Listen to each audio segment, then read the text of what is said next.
সুপ্রিয় দর্শক মণ্ডলী, আসসালামু আলাইকুম। আমি রাবেয়া সুলতানা ঢাকা থেকে বলছি। নতুন আরেকটি রেসিপিতে আপনাদের স্বাগতম জানাচ্ছি। আজ খাসির মাংস দিয়ে মুগ ডাল রান্না করব। অনেকের কাছে খুব পছন্দের এই রেসিপি। তো চলুন কী কী নিয়েছি। এখানে রসুন কুচি নিয়েছি, আদা বাটা, কাঁচামরিচ, দারচিনি, এলাচি, তেজপাতা, হলুদের গুঁড়া, জিরার গুঁড়া, নিয়েছি 2 কাপের মতো মুগ ডাল। আর এখানে খাসির মাংস প্রায় 800 গ্রামের মতো ধুয়ে রেখেছিলাম, পানি ঝরিয়ে। তারপরে রান্নার সময় দিয়ে দিব গোলমরিচ গুঁড়া, গরম মশলা গুঁড়া আর লবণ। চলুন শুরু করা যাক। শুরুতেই একটা ফ্রাই প্যানের মধ্যে মুগ ডালগুলো সুন্দর করে ভেজে নিতে হবে। যেহেতু মুগ ডাল দিয়ে এই রেসিপি, তাই মুগ ডালটা আমি একটু ভেজে নিব। ভেজে নিয়ে পানি দিয়ে ভালো মতো ধুয়ে এক সাইডে রেখে দিব। তারপরে আরেকটা পাত্র নিয়ে নিয়েছি, তার মধ্যে পরিমাপ মতো তেল দিয়ে দিয়েছি এবং এর মধ্যে এখন রসুন কুচি দিয়ে দিয়েছি। এবার দিয়ে দিয়েছি তেজপাতা, দারচিনি, লবঙ্গ, যা যা গরম মশলা আছে সেগুলো। গরম মশলাগুলো তো দিতে হবে, কিন্তু গরম মশলা আস্তটাও আমরা ব্যবহার করি রান্নার ক্ষেত্রে, বিশেষ করে গরু, মুরগি এবং খাসি এই সমস্ত রান্নায়। কয়েকটা কাঁচামরিচ যুক্ত করে নিয়েছি। আপনারা আপনাদের ঝাল অনুযায়ী কম বেশি কাঁচামরিচ ব্যবহার করবেন। আদা বাটা দিয়ে দিয়েছি, ভালো মতো করে তেলের মধ্যে কষিয়ে নিতে হবে। এরপরে প্লেটে যে রেখেছিলাম জিরার গুঁড়া আর হলুদের গুঁড়া, তা দিয়ে দিব এবং সব মশলা দেওয়ার পরে কিন্তু ভালো মতো করে নাড়িয়ে চাড়িয়ে নিতে হবে, যাতে করে মশলাগুলো আবার পুড়ে না যায়। দিয়ে দিলাম। এবার নাড়াচাড়া করব, নাড়াচাড়া করছি। আমি এখনও কিন্তু মরিচের গুঁড়াটা ব্যবহার করিনি। দিয়ে দিব মরিচের গুঁড়া একটু বেশি, কারণ যেহেতু খাসির মাংস একটু ঝাল ঝাল না হলে ভালো লাগবে না, আর ডাল জাতীয় জিনিসে একটু ঝাল হলে কিন্তু বেশি মজা লাগে। আর আমি এই রেসিপিতে শুকনো মরিচও ব্যবহার করেছি।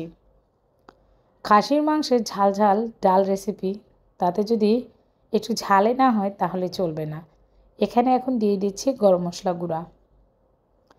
গরম মশলা আপনারা রান্নার শেষের দিকেও দিতে পারেন, শুরুতেই দিতে পারেন। আমি শুরুর মধ্যেই দিয়ে দিই, শেষে আমার অনেক সময় মনে থাকে না, তাই আগে আগে দিয়ে নিচ্ছি এবং ভালো মতো করে নাড়াচাড়া করে নিচ্ছি।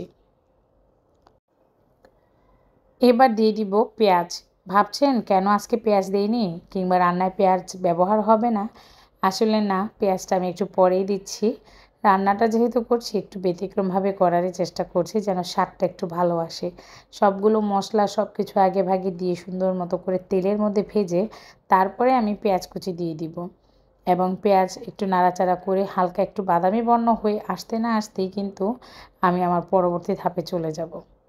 তো বেশ কিছু পেঁয়াজ এখানে ব্যবহার করেছি। পেঁয়াজটা আমি 2 ভাগে দিব। প্রথমে কাঁচা পেঁয়াজ দিয়ে নিচ্ছি, তারপরে বেরেস্তা করে আবার আমি পেঁয়াজ দিয়ে দিব।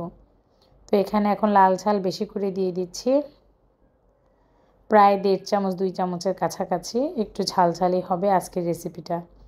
আপনারা যদি ঝাল কম খান স্কিপ করতে পারেন। এখন খুব সুন্দর করে একটু নাড়িয়ে চাড়িয়ে নিচ্ছি এবং অল্প একটু পানি দিয়ে দিব, মশলা যাতে পুড়ে না যায়। আর খাসির মাংস থেকে এমনিতেও একটু তেল বেশি বের হয়, তার জন্য অল্প তেলে রান্না করার চেষ্টা করবেন। পরবর্তীতে দেখবেন যে খুব সুন্দর তেল উপর দিকে উঠে আসছে। আর বাগার দিলে তো সেখানে আবার একটু তেল প্রয়োগ করতেই হয়, তাই আগ থেকে যদি একটু কম তেল ব্যবহার করি, এতে করে কিন্তু আমাদের তেলটাও কম লাগবে আর স্বাস্থ্যের জন্য ভালো।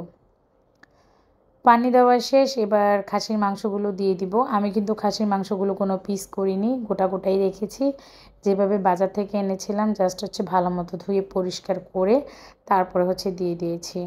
কারণ এক টুকরোই একজন খেলেই এনাফ, এমন যেন হয়। সেই জন্যই কিন্তু একদম বড়ও না ছোটও না, যে মিডিয়াম আকৃতির ছিল সেই অবস্থায় আমি এগুলো রান্না করছি। খাসির মাংস দেওয়া শেষ, এবার ভালো মতো করে নাড়াচাড়া করে দিব, যাতে করে মশলা খাসির মাংসে ভালো মতো ঢুকে। এপার ওপার করে এপিঠ থেকে ওপিঠ, ওপিঠ থেকে এপিঠ বেশ কিছুক্ষণ নাড়াচাড়া করব। এখানে খাসির মাংসতে কিন্তু আমি কোনো পানি ব্যবহার করিনি। মশলা কষানোর মধ্যে যতটুকু পানি ব্যবহার করেছিলাম অতটুকুই থাকবে। জাস্ট ভালো মতো নাড়িয়ে চাড়িয়ে দিয়ে ঢাকনা দিয়ে রাখলে কিন্তু আমার খাসির মাংস থেকে সুন্দর পানি বের হয়ে আসবে এবং সেই খাসির মাংস পানি দিয়েই কিন্তু আমাদের খাসির মাংস কষানো হবে। তো ঢাকনা দিয়ে রাখবো, একটু পরে আসছি। ভিউয়ার্স যারা আমার আপু ভাইয়েরা নতুন নতুন আমার সাথে যুক্ত হচ্ছেন, আমাকে সাপোর্ট করছেন, সুন্দর একটা লাইক কমেন্টসের মাধ্যমে থাকবেন।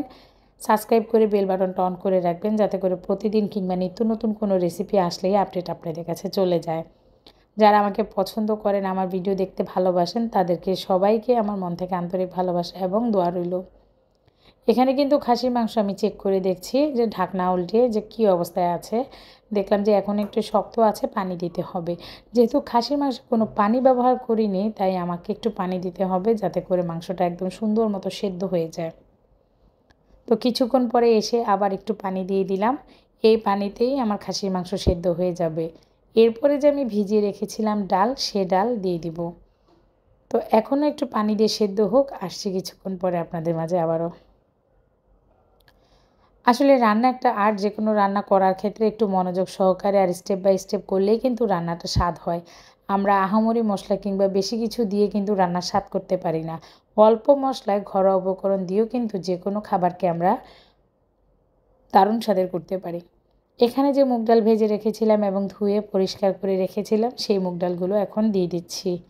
আজকে মুগ ডালের খাসির মাংস হচ্ছে, আবারও মনে করিয়ে দিচ্ছি।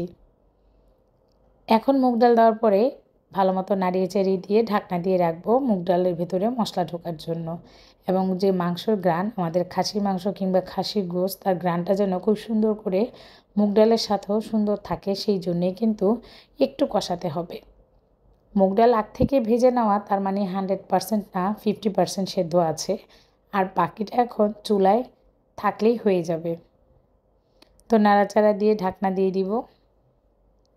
এরপরে এসে চেক করব কি অবস্থা আমাদের খাসির মাংসের আর মুগ ডালের। নাড়িয়ে চাড়িয়ে দিচ্ছি, দেখলাম কতটুকু হয়েছে, বেশি না, অনেকখানি হয়ে এসেছে, অল্প একটু বাকি। তো ওই অল্প একটুর জন্য আমাদের ঝোলেরও দরকার, ঝোলও প্রায় কিন্তু কমে এসেছে। এবার অল্প একটু ঝোল দিয়ে ফাইনাল একদম ঢাকনা দিয়ে রেখে দিব, শেষ পর্যন্ত সেদ্ধ হওয়া একদম প্রপারলি কমপ্লিট হওয়া পর্যন্ত। ভিউয়ার্স কারা কারা খাসির মাংস দিয়ে মুগ ডাল পছন্দ করেন, অবশ্যই কমেন্টসের মাধ্যমে জানাবেন।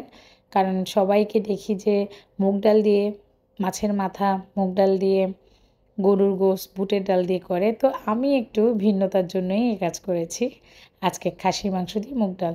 তো শেষে বলেছিলাম যে আমি বেরেস্তা বাগার দিব, সেটা হচ্ছে তেলে পেঁয়াজ আর হচ্ছে এখানে কিছু শুকনো মরিচ দিয়ে সুন্দর করে একটু বাগার দিয়ে নিচ্ছি, অনেক সুন্দর একটা গ্রান আসার জন্য। আর এটাই হচ্ছে আমার লাস্ট ফিনিশিং ওয়ার্ক, যেটা কমপ্লিট। আমার খাসির মাংস হয়ে গিয়েছে, এখন জাস্ট পরিবেশনের পর্ব। খুব সুন্দর করে আপনাদের সামনে প্রেজেন্ট করলাম। আজকের রেসিপিটা কেমন হয়েছে কমেন্টসের মাধ্যমে জানাবেন। এখানেই বিদায় নিব, আল্লাহ হাফেজ।